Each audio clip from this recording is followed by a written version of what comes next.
देखो दोस्तों, modern history में सबसे ज़्यादा कन्फ्यूज़न इसी टॉपिक से स्टार्ट होता है, advent of European in India.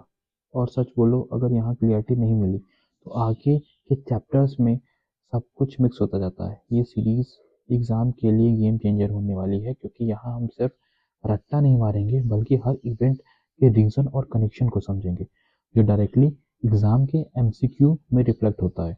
और ऑनेस्टली, अगर तुमने ये वीडियो पूरा ध्यान से देख लिया तो जो एडवेंट ऑफ यूरोपियन में कुछ भी कैसे भी क्वेश्चन है, तुम यहाँ पे सॉल्व कर सकते हो। सो लेट्स मेक श्योर तुम्हारा फाउंडेशन परफेक्ट हो। तो चलो शुरू करते हैं। The advent of European in India. Renaissance spirit. 15th century में यूरोप में एक नई सोच उभर रही थी। रेनेसांस, इसका ये मतलब होता है रीबर्थ। किसका रीबर्थ? जैसे साइंस का, आर्ट का, नॉलेज का, ये सब का एक नया दौर स्टार्ट हुआ था। लोगों ने सोचना शुरू किया, दुनिया सिर्फ चर्च और राज तक तो सीमित नहीं, बाहर भी एक दुनिया है जिसे एक्सप्लोर किया जा सकता है। यही स्पिरिट बनी इसकी यूरोपियन के एक्सप्लोरेशन का बेस। किंग और ट्रेडर्स दोनों साथ आए। क्यों? क्योंकि वो लोग एक्साइटेड थे। अगर वे बाहर ट्रेड करते तो प्रॉफिट ज़्यादा होता तो ज़्यादा ग्रोथ मिलती। तो इसकी वजह से ट्रेडर्स और किंग दोनों ही एक्साइटेड थे इस एक्सप्लोरेशन के लिए। ठीक। फिर इकोनॉमिक ग्रोथ। यूरोप की इकोनॉमी ग्रो कर रही थी, लोग रिच हो रहे थे, लग्जरी गुड और मीट की डिमांड बढ़ रहा था। लेकिन एक दिक्कत थी, मीट को जो प्रिजर्व करने के लिए ना स्पाइसेस चाहिए थे।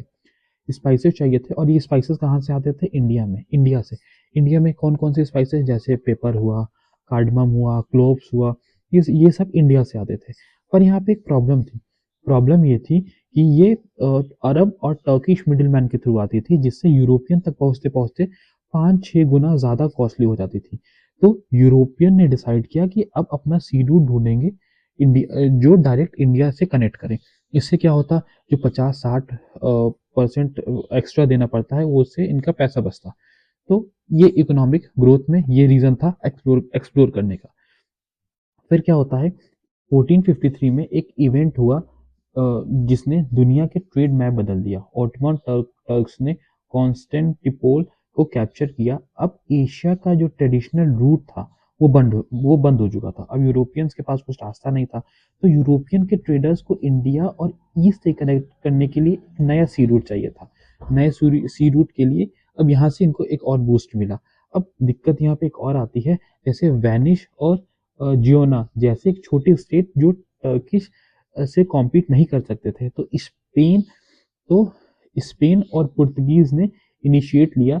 नॉर्थ यूरोप ने पैसा दिया, जियोनिस ने शिप और नेविगेशन दी, ताकि ये इंडिया को खोज सकें, कि एक्चुअली इंडिया का सी रूट खोज सकें। तो ये सारी चीजें थी। एक्सप्लोरेशन कैसे कैसे हुआ था? सबसे पहले आते हैं पुर्तगीज, फिर डच, इंग्लिश, डेंस और फ्रेंच।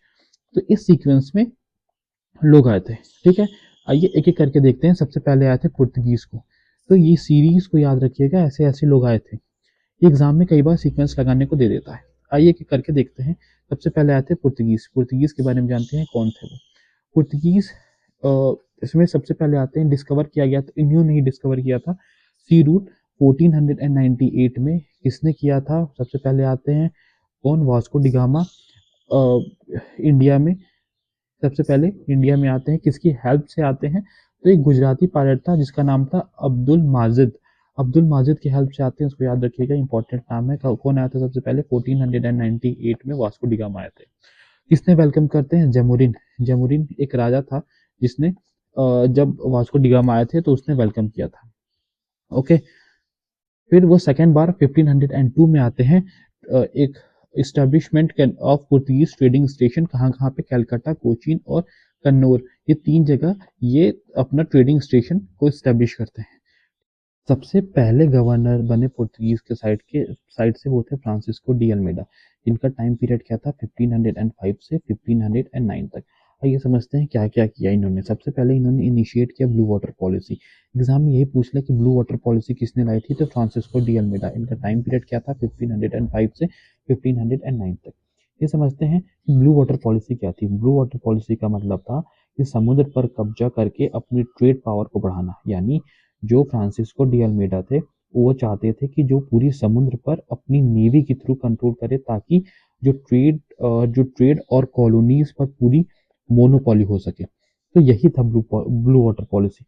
और क्या था इनका, ये काउंटर करना चाहते थे अरब और इंडियन ट्रेडर्स को ट्रेड से बाहर बाहर कर देना चाहते थे। पुर्तगीज का जो सी रोड था उसको सिक्योर करना चाहते थे, स्पेशली इसके लिए स्पाइसेस के लिए। ठीक, इंडियन ओशियन में नवल सुप्रीमेसी को स्टैब्लिश करना, यही इनका मेन मोटिव था, इसलिए लाई गई थी ब्लू वाटर पॉलिसी। ठीक है, तो पुर्तगीज अगर पूछे कि ब्लू वाटर पॉलिसी पॉलिसी किसने लाई थी, तो फ्रांसिस्को डी अल्मेडा ने। फिर आगे चलते हैं। जब पुर्तगीज इंडिया आए तो उनका मेन गोल था ट्रेड और समुद्र पर कंट्रोल जमाना, और इसी मिशन को रियलिटी बनाया एक पावरफुल कमांडर ने, अल्फांसो डी अल्बुकर, जिनका टाइम पीरियड था 1509 से 1515 तक। इसी को माना जाता है founder of Portuguese power in India. आइए देखते हैं इसने क्या कौन कौन सी इंपॉर्टेंट चीजें की थी। 1510 में उसने एक बड़ा स्टेप लिया, गोवा पर अटैक किया। कहाँ पर? गोवा पर अटैक किया। अटैक करके बीजापुर के जो सल्तनत थे उसे जीत लिया।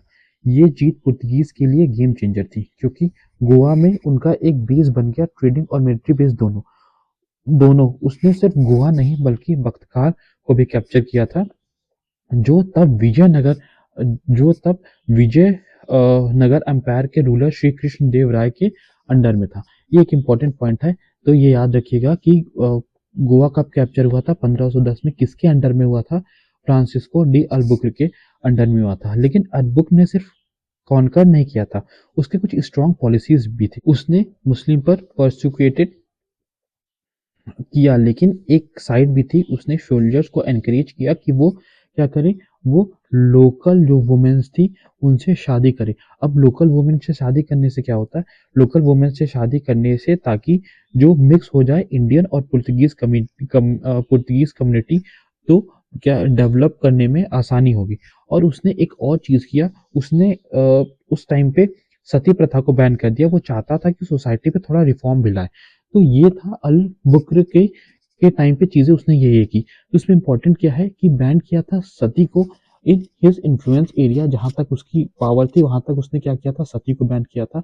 इनिशिएट किया था पॉलिसीज को मैरिंग नेटिव्स, मतलब कि यहाँ के लोगों से शादी करें, जिससे कि इंडिया और पुर्तगीज की दोनों की कम्युनिटी बनाई जा सके। ठीक है, अब आगे चलते हुए अगर हम बात करें तो नीनो दी कुन्हा आते हैं 1529 से 1538 तक इनका टाइम पीरियड रहता है।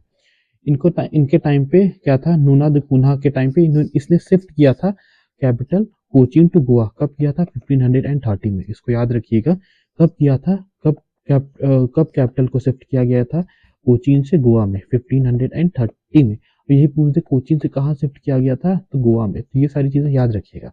फिर इसने कैप्चर किस पे किया था? दियो and basin came under Portuguese के कंट्रोल में आते हैं फ्रॉम गुजरात। किससे? बहादुर शाह से पुर्तगीज के कैप्चर में आते हैं दियो और बेसिन। ठीक है, बहादुर शाह की डेथ होती है, किल किया जाता है 1537 में एट दियो ड्यूरिंग नेगोशिएशन विद पुर्तगीज के टाइम। इसी टाइम पे इनकी डेथ हो जाती है। तो इनके टाइम पे नीनो दी कुन्हा के टाइम पे ये सारी चीजें हुई थी।